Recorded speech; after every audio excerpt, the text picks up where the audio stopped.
ఉసిరికాయ శ్రీ లక్ష్మీనారాయణ స్వరూపం. ఉసిరికాయలతో కూడా దీపాలను వెలిగిస్తూ ఉంటారు. మరి ఈ దీపాలని ఉసిరికాయలతో వెలిగించినప్పుడు మహాలక్ష్మి యొక్క అనుగ్రహం తప్పకుండా ఏర్పడుతుంది.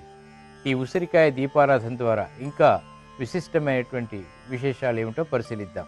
ఉసిరికాయ పైభాగాన్ని కొద్దిగా తొలగించి దానిపై ఆవు నేతితో ముంచినటువంటి ఒత్తులతో ఉసిరిక దీపాలను వెలిగిస్తారు. శివకేశవుల సత్వర అనుగ్రహానికి ఉసిరిక దీపాలు దోహదపడతాయి.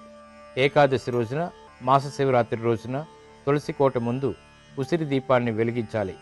ఉత్తర భారతదేశంలో ప్రతి శుక్రవారం శ్రీ మహాలక్ష్మి ప్రీతి కోసం ఉసిరిక దీపాన్ని వెలిగిస్తారు. శ్రీ మహాలక్ష్మికి ఉసిరి దీపాలంటే ఎంతో ప్రియం. ఉసిరి దీపారాధన తర్వాత అమ్మవారికి ఉసిరికాయను నివేదన చేయాలి. ఉసిరిక సాక్షాత్తు లక్ష్మీ స్వరూపం. కార్తీక మాసంలో ప్రతినిత్యం ఉసిరి దీపాలను వెలిగించడం వల్ల ఇహపర సౌఖ్యాలు సిద్ధిస్తాయని కార్తీక పురాణం చెబుతోంది. ఉసిరి దీపాలను వెలిగించడం వల్ల కుటుంబంలో ప్రశాంతత చేకూరుతుంది. అనుకున్నటువంటి పనులన్నీ కూడా నెరవేరి కార్యసిద్ధి చేకూరుతుంది.